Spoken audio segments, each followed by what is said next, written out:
আমাদের প্রোগ্রাম শুরু হচ্ছে মুছে যাওয়া দিনগুলি, তাই আপনারা সবাই শান্ত হয়ে বসুন, নইলে উদ্যোক্তারা আপনাদের মুছে দিতে পারে। সেজন্য সবাই চুপ করে বসুন প্লিজ। এই অনুষ্ঠান সংগঠিত হয়েছে বহু লোকের সম্মিলিত প্রচেষ্টা, সেই জন্য আপনাদের সন্নিবিষ্ট মনোযোগ, আপনারা একটু অত্যন্ত প্রয়োজন। আপনারা মনোযোগ দিয়ে দেখুন, এখানে নাচ গান এবং আপনাদের আমরা নিয়ে যাব অতীত যুগে, স্বর্ণ যুগে। সমস্তটা কভার করা অবশ্যই সম্ভব হবে না, কিন্তু আপনাদের নিশ্চয়ই ভালো লাগবে। তাই আমাদের শুরু করছি মুছে যাওয়া দিনগুলো। নমস্কার।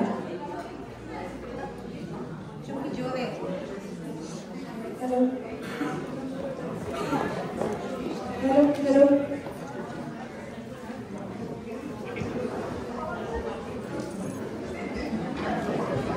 নমস্কার, আমি উষসী।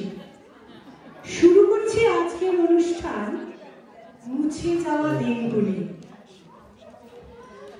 বাংলা সিনেমার 100 বছরের ইতিহাসে যুগের পর যুগ ধরে কত যে গুণী প্রতিভার আসা যাওয়া, উত্থান পতনের ছবি আঁকা আছে তার হিসেব নেই। যেন এক আকাশ সমান প্রদর্শনীতে অজস্র ছবি টানিয়ে রাখা আছে। ইচ্ছে মতো তাদের সামনে গিয়ে দাঁড়াও, দেখো, আবার পরের ছবির সামনে দাঁড়াও। এই বিশাল চিত্রশালার কিছু ছবি ফিকে হতে হতে আচ্ছা হয়ে গেছে। কিছু বা সেটিয়াটনে হাতছানি দিচ্ছে, বলছে এসো, আমার ভিতরের গল্প আছে, দেখো। এমন কিছু চিরকালীন সৃষ্টির গল্প ধরা আছে সেই সব ছবিতে।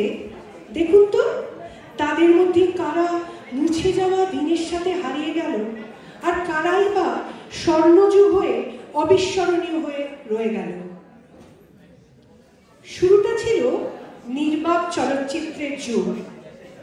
অভিনেতা অভিনেত্রীরা কথা বলতেন না, তবে পর্দার পেছনে বসে প্রতি শোয়ে ব্যাকগ্রাউন্ড মিউজিক বাজাতেন যন্ত্রশিল্পীরা, সিনেমার মুড অনুযায়ী, যাকে বলে ব্যাকগ্রাউন্ড স্কোর। জানলে অবাক হবেন, নিতান্ত বালক বয়সে সলিল চৌধুরী এই রকম মিউজিশিয়ান টিমে বাজনা বাজিয়েছেন।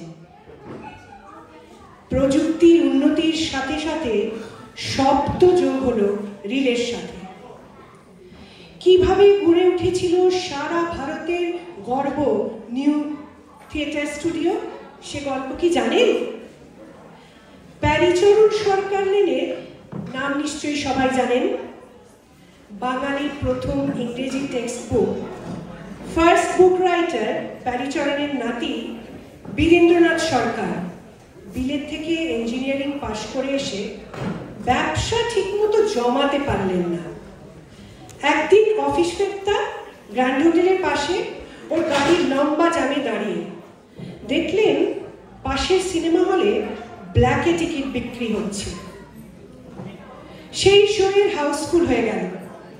মানুষ পরের শোয়ের সিনেমার জন্য টিকিট কাটার লাইনে ফের দাঁড়িয়ে গেল। উনি অবাক হয়ে ভাবলেন, সিনেমার যখন এতই ক্রেজ, তখন সিনেমার থেকে ভালো ব্যবসা আর কি বা হতে পারে। তিনি তখন বিরাট করে স্বপ্ন দেখলেন। বহু মানুষ বারণ করলো, বাধা দিল, কিন্তু বুদ্ধিমান কর্মবীর মানুষরা চিরকালই নতুন কিছু শুরুর স্বপ্ন দেখে। টালিগঞ্জ থেকে আনোয়ার শাহ রোড অব্দি বিপুল জমি জলের দরে কিনে সেখানে বিশাল স্টুডিও তৈরি করলেন। ওই অঞ্চলে তখন শেয়াল ঘুরত। একসাথে 10টা ফ্লোরের শুটিং, এডিটিং রুম, কয়েকটা মিউজিক রেকর্ডিং রুম, বিশাল বাগান, এমনকি শোনা গেছে বাগানে নাকি হরিণ ঘুরে বেড়াত। সে এক এলাহি ব্যাপার। এক জায়গায় ফিল্মের যাবতীয় সব কাজ, শুধু কলকাতা না, বম্বে, সাউথ থেকেও এখানে ফ্লোর ভাড়া নিয়ে শুটিং করার জন্য আসতেন প্রযোজকরা দলবল নিয়ে। আচ্ছা, কাদের আসা যাওয়া ছিল সেই আমলের নিউ থিয়েটার্সে? কাননবালা, ভারতী দেবী, দেবকী কুমার বসু, কমল দাশগুপ্ত, পঙ্কজ মল্লিক, রায়চাঁদ বড়াল, সজনীকান্ত বসু, কে এল সাইগল, কৃষ্ণচন্দ্র দে, রবীন মজুমদার, এমনকি রবীন্দ্রনাথ শরৎচন্দ্রদেরও আসা যাওয়া ছিল নিউ থিয়েটার্সে। আচ্ছা, বাংলার প্রথম নারী তারকার জন্ম কি করে হলো জানেন? হরিদাস ভট্টাচার্য ছিলেন প্রযোজক ও পরিচালক।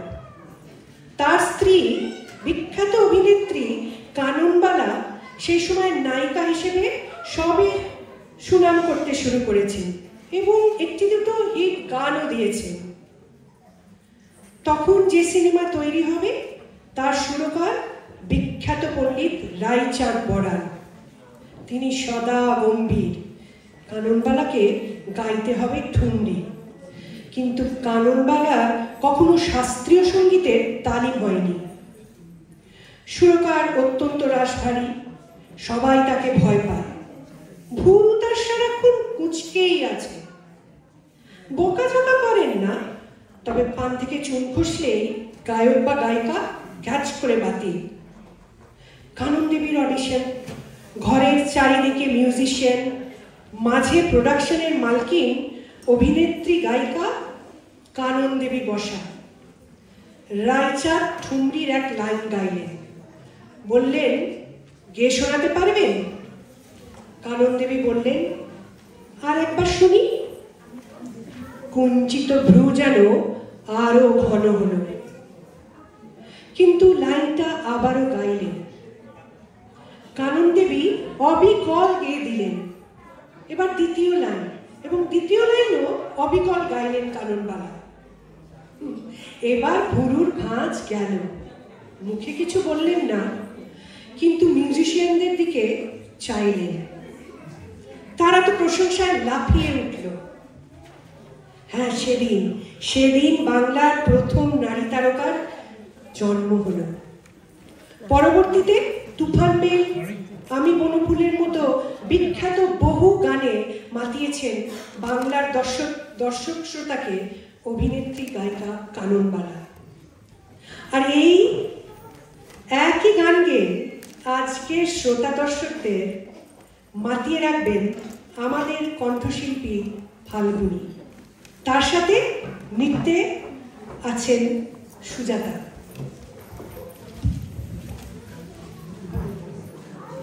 ফাল্গুনী চলে এসো স্টেজে। সুজাতা রেডি থাকো প্লিজ। আমারটাও একটু রেকর্ড